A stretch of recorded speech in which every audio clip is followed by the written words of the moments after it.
ایک اچھی شب کی خواہش کے ساتھ تمام ناظرین کو اپنے میزبان گوہر گیلانی کا سلام پہنچے۔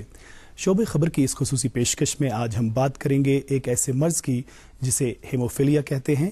یہ مرض آخر ہے کیا اور اس کی تشخیص کیسے کی جا سکتی ہے؟ اس سلسلے میں ہمارے پاس آج دو خاص مہمان اسٹوڈیوز میں موجود ہیں، ان کا تعارف کراتا چلوں۔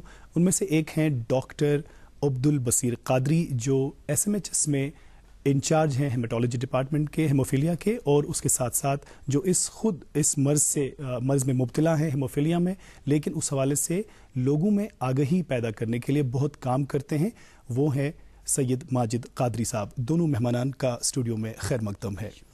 تو ڈاکٹر صاحب، آپ پہلے بتائیں، آپ یہ جو ہیموفیلیا ہے یہ آخر ہے کیا اور اس کی تشخیص یعنی ڈائگنوسس کیسے کیا جا سکتا ہے؟ جی، ہیموفیلیا ایک بلیڈنگ ڈس آرڈر ہے جس میں لوگ ایکسیسولی بلیڈ کرتے ہیں کیونکہ ان کے خون میں ایک فیکٹر کی کمی ہوتی ہے۔ یہ ایک جینیٹک ڈیزیز ہے، یہ ڈیزیز ایکس لنکڈ ہے، ایکس لنکڈ ریسیسو، کیونکہ مرد کے پاس ایک ہی ایکس ہوتا ہے اور لیڈیز کے پاس 2 ایکس کروموزومز ہوتے ہیں، اس لیے موسٹلی مرد اس ڈیزیز سے دوچار ہوتے ہیں۔ لیڈیز یوزلی کیریئرز ہوتی ہیں۔ یوزلی ایسے یا تو یہ 2/3 آف دا پیشنٹس جو ہوتے ہیں ان میں فیملیز میں ہوتا ہے یہ مرض، اور 1/3 میں یوزلی اسپونٹینیسلی ڈیٹیکٹ ہو جاتا ہے۔ فیملیز یوزلی ہمیں یہ ہسٹری پریزنٹ کرتی ہیں کہ بچے نے جب چلنا سٹارٹ کیا تو انہوں نے اس کے جوڑ میں سوجن نوٹس کی، یا بہت جلدی ایزیلی بروز کرتا ہے، جس کو ہم کشمیری میں نل داغ کہتے ہیں، وہ نوٹ کرتے ہیں، تو وہ یوزلی ایسے ہی ڈاکٹر صاحب کے پاس پریزنٹ کرتے ہیں۔ ڈاکٹر صاحب انہیں ٹیسٹ کراتے ہیں، تو ہم کوگولیشن کا ایک ٹیسٹ کراتے ہیں، PT اور APTT، تو ان پیشنٹس میں یوزلی APTT پرولونگڈ ہوتا ہے، تو پھر ڈائگنوسس کنفرم کرنے کے لیے ہم ان کے فیکٹر 8 لیولز دیکھتے ہیں۔ بالکل۔ تو آپ بتائیں، آپ خود اس مرض میں مبتلا ہیں اور آپ اس حوالے سے کافی آگہی کرتے ہیں اپنی سوسائٹی کے، جو آپ نے ہیموفیلیا کشمیر سوسائٹی کے نام سے جس کا قیام عمل میں لایا ہے۔ آپ جب اس مرض سے خود جوجھ رہے تھے تو آپ نے کیا کیا اور کیوں یہ فیصلہ لیا کہ آپ کو لوگوں کو اس حوالے سے مزید آگاہ کرنے کی ضرورت ہے؟ میں نے یہاں کے پیشنٹس کو، ہیموفیلیا پیشنٹس کو بغیر ٹریٹمنٹ کے مرتے ہوئے دیکھا، اور باہر اسٹیٹس میں، انڈین کی جو باہر اسٹیٹس ہے تو وہاں سوسائٹیز رجسٹرڈ تھی، بنی ہوئی تھی، اور وہ پیشنٹس کے حقوق کے لیے لڑ رہے تھے، اور خاص کر یہ اینٹی ہیموفیلک فیکٹر جو ہے میڈیسن، تو یہ اس کے لیے کام کر رہے تھے۔ ہم نے 2010 میں پبلک انٹرسٹ لٹیگیشن کے ذریعے یہ پرووائڈ کروایا میڈیسن فری آف کاسٹ یہاں GMC سری نگر میں، گورنمنٹ میڈیکل کالج سری نگر میں اور گورنمنٹ میڈیکل کالج جموں میں۔ تو اس کے بعد میں نے اس کشمیر ہیموفیلیا سوسائٹی کو رجسٹرڈ کیا تاکہ ہمیں ایک قانونی جواز ملے اور ہم اپنی بات حکومتی اداروں تک پہنچائیں اور لوگوں میں اویئرنیس پیدا کرے اس بارے میں۔ تو پھر ہم نے رجسٹریشن کی اور اس کے بعد ہم نے باقاعدہ کام کرنا شروع کیا ہے۔ تو اس کے بعد ہم نے پیشنٹس کو جو میگزیمم پیریڈس یہاں فیکٹر نہیں ہوتا ہے، جب فیکٹر یہ کورٹ ڈیسیجن آیا کہ ان پیشنٹس کو فری آف کاسٹ فیکٹر دیا جائے، جیسے کہ باہر کے اسٹیٹوں میں دیا جاتا ہے، تو ان کو بھی دیا جائے۔ تو لیکن جو آن ڈیمانڈ ہمارے پیشنٹس کو ملنا چاہیے تھا، تو اتنی بجٹ ہمارے پاس نہیں تھی، تو ہم اس صورت میں میگزیمم پیریڈس جو ہاسپٹل میں میڈیسن نہیں ہوتا ہے اینٹی ہیموفیلک فیکٹر، تو اس دوران اگر کسی پیشنٹ کی کمپلیکیشنز ہو جائے، زیادہ سیریس کمپلیکیشنز، تو ان کو ہم free of cost factor provide کرتے ہیں۔ وہ کافی ایکسپینسو ہوتا ہے، کاسٹلی ہوتا ہے، تو مالی امداد بھی پیشنٹس تک پہنچاتے ہیں، اور باقی جو حقوق ہے تو ان کی بھی بات کر رہے ہیں۔ گورنمنٹ کے ساتھ ہم یہ ایشوز اٹھا رہے ہیں، وہ آن ڈیمانڈ جو بجٹ ہماری ہے تو اس کو فلفل کرنے کے ہم ان سے گزارش کرتے ہیں، اس کا فالو بھی کرتے ہیں۔ جی سید ماجد قادری صاحب، آپ یہ بتائیں کہ جو آپ کی سوسائٹی ہے ہیموفیلیا کشمیر سوسائٹی کے نام سے جو سوسائٹی چل رہی ہے، آپ آگہی کے علاوہ جیسا آپ نے کہا کہ آپ مالی مدد بھی کرتے ہیں یا ان کو یہ فیکٹر پرووائڈ کرتے ہیں، اس کے علاوہ آپ نے جو ابھی تک رسپانس دیکھا ہے لوگوں کا، کہ اس حوالے سے کتنی تشہیر آپ کو لگتی ہے، کتنی آگہی میں کمی ہے، کتنا اور کام کرنے کی ضرورت ہے؟ ایکچولی اگر میں بات کہوں، یہ غلط نہ ہوگا، مبالغہ آرائی نہ ہوگی کہ حکومتی اداروں کو بھی پتہ نہیں اس کے بارے میں، اور لوگوں تک بات پہنچانا، نہ صرف لوگوں تک بات پہنچانا، لوگوں کو اویئر کرنا، بلکہ حکومتی اداروں کو بھی سمجھانا کافی مشکل ہوتا ہے، کیونکہ یہ ایک میڈیکل سائنس ٹرمز ہے، اور جو بیوروکریٹ جو خاص کر بیٹھے ہوتے ہیں اور ان کو سمجھانا مشکل ہوتا ہے. لیکن ہم کوشش کر رہے ہیں کہ وہ سمجھ جائے، تاکہ وہ پریارٹی بیس پر جو ہمارے فنڈز ہوتے ہیں وہ ریلیز کریں، اور فنڈز جو آن ڈیمانڈ بجٹ جو ہے وہ گورنمنٹ پوری کرے. ہماری جو ڈیمانڈ ہے، جو بجٹ گورنمنٹ کو دی ہے جی ایم سی سری نگر نے 14.5 کروڑ، ہمارے 300 کے قریب پیشنٹ یہاں رجسٹرڈ ہے جی ایم سی سری نگر میں، اور ہیموفیلیا سوسائٹی کے پاس بھی رجسٹرڈ ہے. تو اس سے پہلے جو میڈیسن نہیں ہوا کرتا تھا، جو پیشنٹ مر رہے تھے، تو اگر میڈیسن نہیں ہوگا ہے اینٹی ہیموفیلک فیکٹر، تو پیشنٹس کی موت بھی ہو سکتی ہے، جیسے کہ بہت سارے پیشنٹس کی ہوئی ہے. تو اس کے لیے ہم حکومتی اداروں کو آگاہی دیتے ہیں کہ یہ پرابلمز ہے، تو یہ انسانی مسئلہ ہے. باہر کے اسٹیٹوں میں نسبتاً اس اسٹیٹ سے بہتر ٹریٹمنٹ ہے. اگر ہم دوسری اسٹیٹس کی بات کریں، موازنہ کریں گے جی اگر ہم بہار کی بات کریں گے، غریب اسٹیٹ ہے کشمیر سے، راجستھان، تو وہاں اس سے بہتر ٹریٹمنٹ ہے. بہت یہ کچھ بچوں کو پروفلیکسس پر لیا گیا ہے، اور آن ڈیمانڈ تو مل ہی رہا ہے ان کو. اب ہوم تھراپی بھی سٹارٹ ہونا شروع ہو چکا ہے، ان کو وہاں انسینٹیوز بھی ملتے ہیں، اسٹیٹس بھی دیا گیا ہے ان کو. تو اس کے لیے ہم کام کر رہے ہیں یہاں کی اپنی حکومت جو ہے ان تک بات ان کو سمجھانے کی کوشش کریں. جی ڈاکٹر صاحب، ڈاکٹر عبدالبصیر قادری صاحب، آپ یہ بتائیں کہ آپ کے ڈپارٹمنٹ میں جو شری مہاراجہ ہری سنگھ ہاسپٹل میں جو آپ کا ہیماٹولوجی کا ڈپارٹمنٹ ہے، یا جو خود آپ ہیموفیلیا کے انچارج ہے ابھی، تو کتنا انفراسٹرکچر ہے آپ کے ہسپتال میں؟ اگر اس حوالے سے جتنے بھی مریض آپ کے پاس آتے ہیں تو آپ کتنے پریپیئرڈ ہیں، اور کیا کیا کمیاں ہیں جو جہاں کام کرنے کی مزید ضرورت ہے؟ ایکچولی میں نے بھی جسٹ مارچ میں جوائن کیا ہے ڈپارٹمنٹ. جو میرے پہلے ڈاکٹر صاحب تھے وہ ایکچولی ڈپارٹمنٹ آف پیتھولوجی کے انڈر تھا، تو انہوں نے بہت کام کیا ہے. اب ہمارے پاس ڈائگنوز کرنے کی ایبلٹی ہے، وہ مشینز انوگریٹ کی. ایک پلان تھا ایک کمپریہنسو ہیموفیلیا کیئر سینٹر بنانے کی، اور اس کے لیے انہوں نے بہت کام بھی کیا تھا. انفارچونیٹلی فلڈس آ گئے، اس سے کافی ڈیمیج ہو گیا. آج کل جو آج کی پوزیشن ہے وہ یہ ہے کہ ہمارے پاس آن ڈیمانڈ فیکٹر دینے کی ہم دے پاتے صلاحیت ہے، اور ہم فیکٹر 8 فیکٹر 9 وان ولی برانڈ فیکٹر ایسیز اب کر رہے ہیں. تو ان ٹرمز آف اب ہم ڈائگنوز کر پا رہے ہیں اور آن ڈیمانڈ دے پا رہے ہیں. جو یہ اصطلاحات ہیں، جو ٹرمینالوجیز ہیں، ایک عام جو ہمارے ناظرین ہیں ان کے لیے مشکل ہوگا، ان کو سمجھانے کے لیے آپ یہ بتائیں کہ ایک تو پہلے جو ہیموفیلیا کی تشخیص یعنی ڈائگنوسس کیسے ہوگا، دوسرا جیسا کہ جیسا آپ نے کہا کہ بچوں میں اگر ان کو جو جوائنٹس میں ایسے سوجن ہوتی ہے، سویلنگ ہوتی ہے، یا ان کے جو معمولی سے بروزز ہیں، پھر بہت زیادہ ایکسیسو بلیڈنگ ہوتی ہے، یا کلاٹنگ کا مسئلہ ہے، تو ان 3 چیزوں پر آپ تھوڑا تفصیل سے ایک عام زبان میں اصطلاحات کے بغیر اگر اپنے ناظرین کو سمجھانے کے لیے. جی، اگر پیشنٹس ہمارے سوسائٹی میں ختنہ کرنے کا رواج ہے، تو یہ بھی ایک بڑا کامن ہے کہ کبھی کسی بچے کا ختنہ کرتے ہیں، پھر کہتے ہیں کہ جی اس کو خون رک ہی نہیں رہا ہے. تو یہ ایک کلو ہو سکتا ہے کہ بچے میں ہیموفیلیا ہو سکتا ہے. تو ایسے ہی اگر آپ دیکھ رہے ہیں کہ کوئی لڑکا ہے جس کی بلیڈنگ باقی لڑکوں کے نسبتاً بہت زیادہ ہو رہی ہے، تو ایسے بچے کو انویسٹیگیٹ کرانا چاہیے. اور اس سے نوز بلیڈنگ کا جو معاملہ ہے، جی نوز بلیڈنگ دو ہو سکتی ہے ہیموفیلیا میں، بٹ یوزلی اور ایک ڈیزیز ہے جس کو وان ولی برانڈ ڈیزیز کہتے ہیں، یہ بھی ایک بلیڈنگ ڈس آرڈر ہے. اس میں تھوڑا زیادہ دیکھا گیا ہے نوز بلیڈنگ. تو جنرلی میں کہوں گا کہ اگر کسی پیشنٹ کو وہ نوٹس کرے کہ وہ یہ بلیڈ کر رہا ہے باقی بچوں کے نسبتاً زیادہ، تو یہ اچھی بات ہے کہ وہ اپنے ڈاکٹر صاحب کے پاس اس کو لے جائیں. ہم انیشلی اسکرین کرتے ہیں، ہمارے پاس ایک کویشچنیئر بھی ہوتا ہے جو ہم پوچھتے ہیں ٹو گیٹ این آئیڈیا کہ ہاں کیا یہ باقی ایوریج لوگوں سے زیادہ بلیڈ کر رہا ہے کہ نہیں. پھر اس کے بعد اگر لگے ہاں، تو ہمارے پاس کچھ اسکریننگ ٹیسٹس ہیں جن کو ہم کوگولیشن پروفائل کہتے ہیں، پروتھرومبن ٹائم، ایکٹیویٹڈ پارشل تھرومبوپلاسٹن ٹائم، اے پی ٹی ٹی، یہ کرتے ہیں. اگر اے پی ٹی ٹی پرولونگڈ ہوتا ہے تو یہ ایک کلو ہوتا ہے کہ مے بی اس بچے کو ہیموفیلیا ہے، اور پھر ڈائگنوز کرنے کے لیے ہمیں فیکٹر 8 ایسے کرنا پڑتا ہے. تو اس میں میں کہیں پڑھ رہا تھا کہ اس میں اے کیٹیگری اور بی کیٹیگری، اور دوسرا یہ کہ اکثر یہ مردوں میں زیادہ ہوتا ہے، اور یہ موروثی یعنی ہیریڈیٹری جینیٹک، اس پر تھوڑی روشنی اگر آپ ڈال سکیں. جی اگر فیکٹر 8 کی کمی ہے تو ہیموفیلیا اے، اور اگر فیکٹر 9 کی کمی ہے تو ہیموفیلیا بی.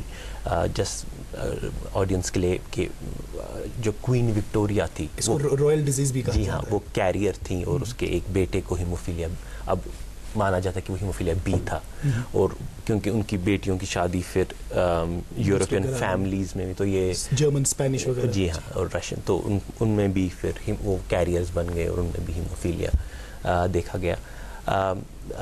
جی ہاں، اور تو یہ آپ کیونکہ یہ ایکس لنکڈ ہے تو لیڈیز اس میں کیریئرز ہیں، تو دیر 50%. جی ہاں جی ہاں، تو کیونکہ ان کے پاس 2 ایکس کروموسومس ہیں، تو کیونکہ ایک نارمل ہے تو وہ یوزلی سفر نہیں کرتی، تو ان کے بچوں، اب میلز میں 50% چانس ہوتا ہے کہ اگر ماں کیریئر ہے تو بیٹے کو ہیموفیلیا اے ہو سکتا ہے یا ہیموفیلیا بی. سعید ماجد قادری صاحب آپ کی طرف آنا چاہیں گے. آپ سے یہ پوچھنا چاہوں گا کہ جب آپ کو خود پتہ چلا کہ آپ ہیموفیلیا اس مرض میں مبتلا ہے خود، تو آپ اپنا تجربہ ہمارے ساتھ شیئر کیجئے کہ آپ کو کیسا لگا اور آپ نے کیا کیا کیا، اور پھر وہ وقت کب آیا جب آپ کو یہ لگا کہ مجھے اس پر مزید کچھ کام کرنے کی ضرورت ہے. ایکچولی میں بچپن میں تھا تو مجھے پتہ نہیں کہ یہ ڈائیگنوز کب ہوا، تو ماں باپ کو پتہ ہے کہ ان کو یہ کب ڈائیگنوز ہوا. تو اکارڈنگ ٹو مائی پیرنٹس یہ جو ڈائیگنوز ہوا تھا یہ میں 1.5 سال کا تھا تو اس ٹائم ہوا تھا. اس ٹائم یہاں پر جو فیکٹر اویلیبل نہیں ہوا کرتا ہے تو اس ٹائم اس صورت میں FFP فریش فروزن پلازما دیا جاتا ہے، ایک بلڈ پروڈکٹ ہے. تو اس time fresh frozen plasma available ہوتا تھا لیکن بہت کم، وہ بھی باہر سے منگوانا پڑتا تھا. تو شیر کشمیر میڈیکل انسٹیٹیوٹ اس ٹائم زیر تعمیر تھا. تو لیکن جیسے ہی کمپلیٹ ہوا تھوڑا کچھ برانچ نے کام کرنا شروع کر دیا تو FFP وہاں دینا شروع کر دیا انہوں نے. لیکن بدقسمتی سے اس سے کیا ہوا کہ ہمارے پیشنٹس کو FFP سے ہیپاٹائٹس C اور B ہوا ہے اور HIV بھی کیسز ہے. تو وہ مطلب ایک تو وہ پراپر ٹریٹمنٹ نہیں ہے اس کے لیے، دوسرا اس میں کمپلیکیشنز ہے جس سے تو پھر دوسری بیماری میں مبتلا ہو جاتے ہیں پیشنٹ، اور پیشنٹس کی حالت مزید بدتر ہو جاتی ہے.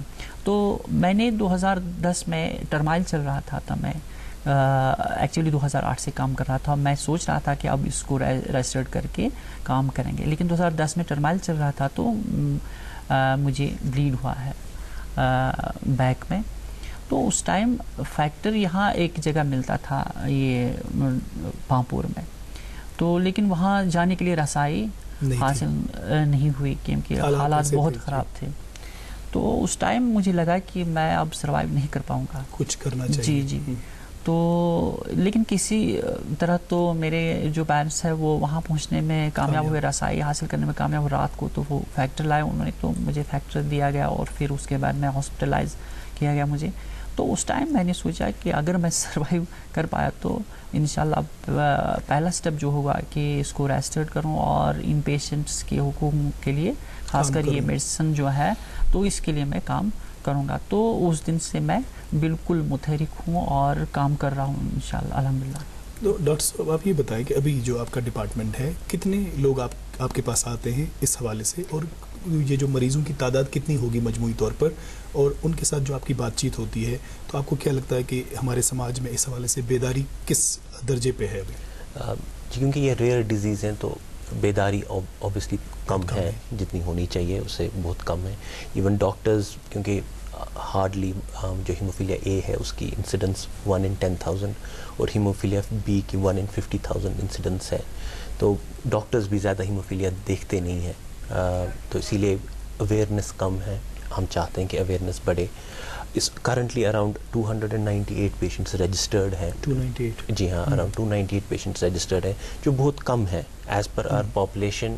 تو اس سے یہ سمجھ آتا ہے کہ صرف سیویئر پیشنٹس ہمارے ساتھ رجسٹرڈ ہیں. سیویئر ان کو ہم ڈیفائن کرتے ہیں جن کی فیکٹر لیول 1% سے بھی کم ہوتی ہے. اگر ہم انسیڈنس اپنی پاپولیشن کے لحاظ سے دیکھیں تو ایٹ لیسٹ 300 تو ہم ہر سال نئے پیشنٹس ڈائگنوز کرنے چاہیے تھے. روٹینلی ہمارے پاس around between 20 to 50 patients per day آتے ہیں ہمیں ڈپارٹمنٹ میں جو کسی نہ کسی طرح سے جی ہاں bleeding کے شکار. جی ہاں یوزلی جوائنٹ بلیڈس یا مسل بلیڈس کر کے ہمارے پاس آتے ہیں جن کو ہم آن ڈیمانڈ فیکٹر دیتے ہیں اور ہم وہی پروٹوکالز فالو کرتے ہیں جو جن کو کہتے ہیں کنٹریز ود لمیٹڈ ریسورسز, تو ہم وہی پروٹوکالز ان کے لیے فالو کرتے ہیں. جو جیسا کہ یہ مرض جب کوئی مریض اس مرض میں مبتلا ہوگا تو اکثر زیادہ تر ایسا لگتا ہے کہ شاید جب کوئی بچہ پیدا ہوگا وہاں زیادہ چانسز ہیں آپ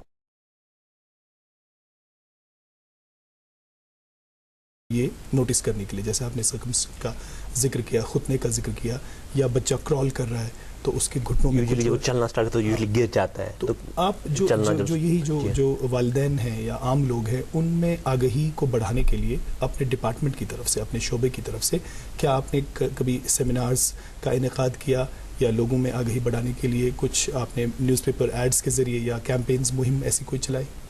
جی ہم نے جیسے میں کہتا میں نے جسٹ مارچ میں جوائن کیا. ہم نے ریسنٹلی ایک پروگرام دوردرشن میں کیا تھا again to spread awareness. Hemophilia day جو 17 اپریل کو سیلیبریٹ ہوتا ہے اس دن ہم نے ایک پروگرام کنڈکٹ کیا. سوسائٹی یوزلی پروگرامس آرگنائز کرتی ہے اور ہم بھی ان انوائٹڈ ایز اسپیکرز ہوتے ہیں تاکہ ہم اویئرنیس کو مزید بڑھائیں. جی بہت بڑھائیں. تو آپ کی سوسائٹی اویئرنیس کے حوالے سے, آگہی کے حوالے سے کیا کیا پروگرامس, کن پروگرامس کا انعقاد کرتی ہے؟ جی ہم سیمینارز کرتے ہیں, کمپینز چلاتے ہیں. انشاءاللہ اس سال ہمیں ارادہ ہے کہ آپ کو تو پتہ ہے کہ زیادہ تر جو حالات یہاں پر نامساعد ہوتے ہیں تو ان پیشنٹس کے لیے باہر نکلنا مشکل ہوتا ہے, لیکن ہم نے ایک انیشیٹو لیا ہے. ہم ڈسٹرکٹ وائز پروگرام کریں گے. پہلے ڈسٹرکٹ یہ ڈگری کالجز میں تمام اضلاع میں جا کر تعلیمی اداروں میں یا پرنٹ یا الیکٹرانک میڈیا کے ذریعے لوگوں تک بات پہنچائیں گے, خاص کر حکومتی اداروں تک. اب یہاں ایک سوال ہے, میں بات کرنا چاہوں گا اس پر کہ یہ لمیٹڈ ریسورس, ڈاکٹر صاحب نے جو بات کی, جو محدود وسائل کی بات کی. محدود وسائل. تو لمیٹڈ ریسورس اگر میں کہوں کہ جہاں تک یہ میرا اپنا پوائنٹ آف ویو ہے, یہ لمیٹڈ ریسورس نہیں ہے, اویئرنیس کم ہے حکومتی اداروں میں. اگر ہم لمیٹڈ ریسورس کی بات کریں تو پوری انڈیا میں ہونی چاہیے تھی وہ. اگر انڈیا کے دوسرے اسٹیٹوں میں ڈفرینٹ ٹریٹمنٹ ہے, یہاں ڈفرینٹ کیوں ہے؟ وہ اس لیے کہ حکومتی ادارے اویئر نہیں ہے. حکومتی ادارے جو ہے جو ہر سال دعویٰ کرتے ہیں کہ ہم ہیلتھ شعبے پر ہزاروں کروڑ خرچ کرتے ہیں, اس کی اکاؤنٹیبلٹی ہے کیا وہ صحیح سمت میں جا رہا ہے؟ اور اگر ہم بار بار اپیل کریں گورنمنٹ کو کہ یہ 14.5 کروڑ ہے تو یہ آن ڈیمانڈ کے لیے جو یہیں سے گیا ہے GMC سے, تو اس کو اپروو کرو, تو بدقسمتی سے ابھی تک اس پر عمل نہیں ہو رہا ہے, جس کے چلتے کہ میگزیمم پیریڈس میں کرائسس رہتی ہے فیکٹر کی. تو کرائسس رہنا بہت خطرناک ہوتا ہے ان پیشنٹس کے لیے. پیشنٹس ڈسیبل ہوئے ہیں, school going childrens are not going to school, وہ ان کو یہ پرابلمس ہوتی ہیں, انہوں نے اب اسکول جانا ان کا بند ہو چکا ہے. اور جو اڈلٹ ہے کچھ کام کرتے تھے ویسے تو زیادہ یہ ہیوی ورک وہ تو نہیں کر پائیں گے, لیکن جو چھوٹا موٹا کام ان کا جو وہ متاثر ہوا ہے, تو یہ ڈپینڈنٹ بن چکے ہیں. ان کی گھروں کی حالت خراب ہو چکی ہے کہ کبھی کبھی ان کو پرچیز بھی کرنا پڑتا تھا میڈیسن جب اویلیبل نہیں ہوتا, کیونکہ پیرنٹس کو اپنے بچے کی جان بچانی ہوتی ہے. انہوں نے اپنے بہت سارے ایسے پیشنٹ ہیں میں نے دیکھا ہے اور ان کا ریکارڈ ہمارے پاس ہے, انہوں نے اپنے ایسٹس بیچ کر ان کا ٹریٹمنٹ کروایا ہے. پھر بھی کچھ ایسے پیشنٹ ہیں جو سروائیو نہیں کر پائے ہیں. تو یہ پرابلم ہم نے گورنمنٹ کو بار بار یہ بھی مطالبہ گورنمنٹ سے کیا تھا کہ ہمیں ایک سٹیٹس دیا جائے, تو ایک کیٹیگری کے زمرے میں لایا جائے, جیسے کہ باہر کے اسٹیٹوں میں کچھ اسٹیٹس نے ان کو دیا تھا. اب 2016 میں پارلیمنٹ نے ایک ڈسیبلٹی بل پاس کی, تو اس میں ہیموفیلیا اور تھیلیسیمیا بھی انکلوڈ کیا گیا ہے. اب ہم گورنمنٹ کو باضابطہ یہ کہہ رہے ہیں کہ اگر انہوں نے اس میں انکلوڈ ہیموفیلیا اور تھیلیسیمیا بھی کیا ہے, آپ بھی ہمیں کیجیے, ہمارے پیشنٹس کو انکلوڈ اس میں کیجیے, تاکہ ان پیشنٹس کو راحت ملے. انہیں گورنمنٹ جابس, گورنمنٹ سروس میں یا ایجوکیشن میں جو ریلیکزیشن ہے وہ ان کو ملے. دوسرا یہ کہ ان کو انسینٹیوز کچھ ملے, جیسے کہ باہر کے اسٹیٹوں میں مل رہا ہے. اس سے پہلے بھی پارلیمنٹ میں جو بل پاس ہوئی, اس سے پہلے بھی کچھ اسٹیٹس میں ان کو اسٹیٹس دیا جا رہا تھا, اسٹے فنڈ بھی دیا جا رہا تھا.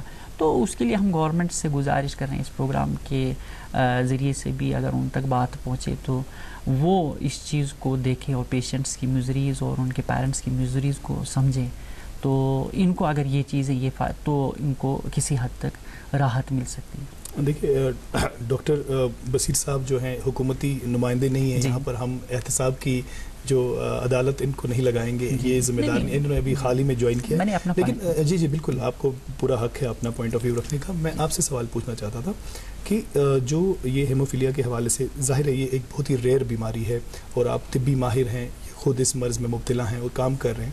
ایک عام انسان کو پہلے کیا کرنا چاہیے جو ہی ان کو پتہ چلا کہ بچے میں یہ مسئلہ ہے، چاہے خطنے کے ذریعے پتہ چلے یا سوجن کہیں جوڑوں میں سوجن کی، تو سب سے پہلا جو ان کا کام ہوگا وہ کیا ہوگا؟ How should they respond to it? جی سوجن ہوئی، یہ امپورٹنٹ ہے کہ ڈاکٹر کے پاس جائیں، وہ انویسٹیگیٹ کرے. جب یہ سسپیشن ڈیولپ ہو جائے کہ یہ ہیموفیلیا ہے تو ہمارے پاس آئیں، ہم ان کو فیکٹر دیں گے. کرنٹلی ہم آن ڈیمانڈ دے رہے ہیں، تو اگر ان کو سوجن ہوگی ہم امیجیٹلی ان کو فیکٹر دیں گے. آئیڈیلی اگر ہم گائیڈ لائنز دیکھیں تو factor with in 2 to 4 hours patients کو مل جانا چاہیے. اس ضمت میں ہوم تھراپی از ریکمینڈیڈ. تو ہمیں یہ بھی سمجھنا ہے کہ ایک فیکٹر ایک ایکسپینسو چیز ہے. دیر از سم تھنگ از ڈیزائربل اور سم تھنگ از اچیویبل. ہمیں دیکھنا ہے کہ سملر کنٹریز جیسے چائنا ہے، تھائی لینڈ ہے، انہوں نے کیا کیا ہے، انہوں نے کیسے مینیج کیا ہے. اگر ہم یورپین کنٹریز کا دیکھیں گے تو ہیموفیلیا کی جو لائف اسپین، ایک ہیموفیلیا کی جو لائف اسپین ہے that's very comparable to the general population.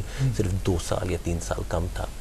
اور جیسے کہہ رہے تھے کہ ایف ایف پی سے ہیپیٹائٹس سی ہوا، بی ہوا، تو یورپ میں بھی ہوا، لیکن آبویسلی انہوں نے پھر ریسپونڈ جلدی کیا.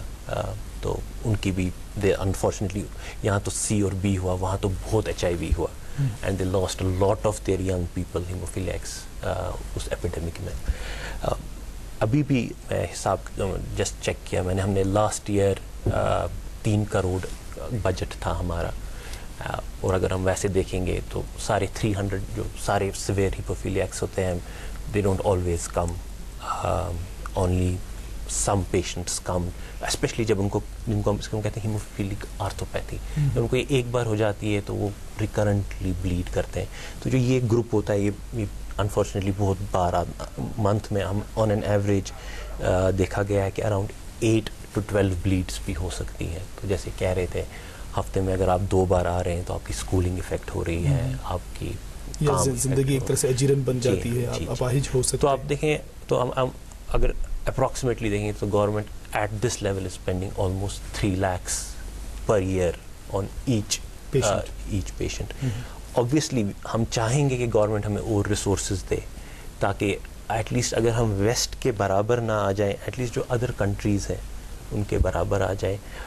کیونکہ میں خود 5 سال انڈیا سے باہر تھا، تو بٹ جو میرا ریزن ہیموفیلیا فیکٹر ابھی بھی انڈیا میں ہر اسٹیٹ میں اویلیبل نہیں ہے. تو دیر آر مینی اسٹیٹس جہاں ابھی بھی ایف ایف پی اور کرائیوپریسپیٹیٹ ہی دے رہے ہیں، بٹ جہاں پہ سوسائٹیز ایکٹیو رہی ہیں آبویسلی وہاں پہ ہم نے بڑی ہے. سو کچھ اسٹیٹس جیسے مہاراشٹرا ہے، لیکن اگر انہوں نے کافی اچھا کام کیا ہے اور وہاں انڈسٹری نے بھی فیکٹر پرووائڈ کرتی ہے، ایڈ دیتی ہے. جی ہاں، ایڈ دیتی ہے. لیکن ابھی بھی اگر یو پی دیکھیں کافی اسٹیٹس ہیں جہاں پہ ابھی بھی ایف ایف پی اور انفارچونیٹلی کرائیو چل رہا ہے. But obviously the standard of care, اگر ہم اپنے پیشنٹس کو پروفیلیکسس نہ پرووائڈ کر پائیں تب بھی ٹرشری پروفیلیکسس جس کو ہم کہتے ہیں ٹیکنیکلی کہ اگر کسی کو جوائنٹ سویلنگ ہوگی تو ہم ان کو ایٹ لیسٹ اس دوران اچھی طرح فیکٹر ایک اچھے ڈوز پہ پرووائڈ کر پائیں. ایٹ لیسٹ اتنا ہم ٹرائی کرنا چاہیے. ہم نے کوئین کا، ملکہ کا ذکر کیا تھا، اور یہ اسی وجہ سے شاید اس کو رائل ڈیزیز بھی کہا جاتا ہے. تو اس وجہ سے بھی چونکہ یہ ایک کوئین کو ہوا تھا اور اس وجہ سے کوئین کے بچوں کو ہوا تھا، کوئین کے بچوں کو وہ کیریئرز بن کے پورا اسپین، جرمنی اور دوسرے ملکوں میں پھیل گیا، تو اس وجہ سے زیادہ آگہی بھی ہوئی. تو یہاں جو ہمارے پاس، جو آپ کے ڈپارٹمنٹ کے پاس سہولیات ہیں یا آپ کے خود کے جو شعبے میں کتنی سہولت ابھی مہیا ہے اور کیا مزید کرنے کی ضرورت ہے اس حوالے سے؟ جی، فیکٹر دینا ایک اسمال پارٹ ہے ایک ہیموفیلیا کی کیئر میں. کیونکہ جو ان کی مین پرابلم ہے وہ ہیموفیلک آرتھوپیتھی ہے.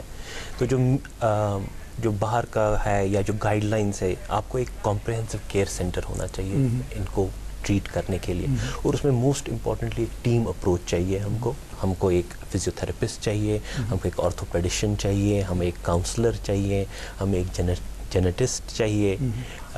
تو ابھی ہم اس لیول پہ نہیں ہیں. ہم جیسے میں کہہ رہا تھا پہلے کافی کام ہوا تھا, آرتھوپیڈیشنز ٹرین بھی ہوئے تھے, پھر انفارچونیٹلی فلڈنگ ہو گئی تو ہم پھر سے پیچھے چلے گئے. بٹ انشاءاللہ کوشش تو ہماری یہی ہے کہ ہم ایک پراپر کمپریہنسو کیئر سینٹر بنا, ایک ٹیم اپروچ, کیونکہ فیکٹر دینا ایک چھوٹا مطلب that's a small part in the care. ان کو زیادہ فزیو تھراپی کی ضرورت ہے, ان کو زیادہ آرتھوپیڈک انٹرونشنز کی ضرورت پڑتی ہے, اور انفارچونیٹلی اس دوران ہمیں فیکٹر کی کنزمپشن بڑھ جاتی ہے, تو we should be in a position to support them at that time. اور ایک کمپلیکیشن ہے فیکٹر دینے سے جس کو ہم کہتے ہیں انہیبیٹر فارمیشن. تو اراؤنڈ 6 to 8% میں انہیبیٹر بن سکتا ہے, اور پھر فیکٹر یوز کرنا مشکل ہو جاتا ہے. Then we have to use a special factor جس کو ہم بائی پاسنگ ایجنٹ کہتے ہیں. Again unfortunately a single vial costs around 32,000. اور یہ اگر کوئی میجر بلیڈ ہو گئی تو آلموسٹ ہمیں 5-6 وائلیں تو آرام سے یوز ہو جاتی ہیں. تو دیٹ سنگل ایپیسوڈ 1.5 لاکھ کے قریب ہو جاتا ہے. تو ایک سوسائٹی کو سوچنا ہے کہ this is a problem and all of us have to recognized as a problem. This has to be recognized as a problem, اور پھر we have to come up with solutions that we can afford and that we can continue to provide on a long term. آپ نے یہ جو آپ کام کر رہے ہیں اپنی سوسائٹی کے ذریعے, مجھے لگتا ہے کہ یہ بہت بڑا کام آپ کر رہے ہیں سماج کے لیے. آپ آگہی کے حوالے سے یا جو اس کے ذمہ دار لوگ ہیں ان تک یہ بات پہنچانے کے لیے کہ کہاں کہاں لوپ ہولز ہیں اور کہاں کہاں اس میں مزید جو کام کرنے کی ضرورت ہے. تو یہ آج کے جو اسٹوڈیو میں ہمارے دونوں مہمان ہیں, یہ ایک انوکھا پینل ہے ایک حوالے سے کہ آپ جو ماہر ہیں, طبی ماہر ہیں, اور آپ خود مریض ہیں, لیکن ایک آپ نے غیر معمولی کام آپ انجام دے رہے ہیں, سر انجام دے رہے ہیں. تو مجھے امید ہے کہ جو ہمارے ناظرین ہیں ان کو یہ پروگرام اچھا لگا ہوگا آگہی کے حوالے سے.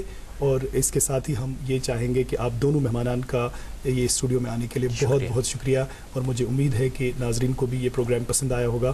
تو ناظرین, آپ نے یہ جو آج کا پروگرام دیکھا ہیموفیلیا کے حوالے سے, اب آپ کو پتہ چلا جو موٹی موٹی باتیں ہیں کہ اس میں اے کیٹیگری اور بی کیٹیگری زیادہ تر مردوں میں ہوتا ہے, اور موروثی ہے, خاندانی مرض ہے, اور اس کے حوالے سے آگہی بہت بہت ضروری ہے. اگر آپ اس پروگرام کو مزید بہتر بنانے کے لیے ہمیں لکھنا چاہیں گے, ای میل کرنا چاہیں, تو آپ کے لیے پتہ ہے حالات حاضرہ dd@gmail.com.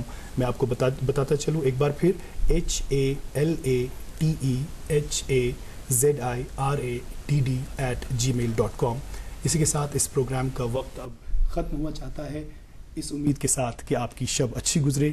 آپ کا بہت بہت شکریہ اس پروگرام کو دیکھنے کے لیے. خدا حافظ.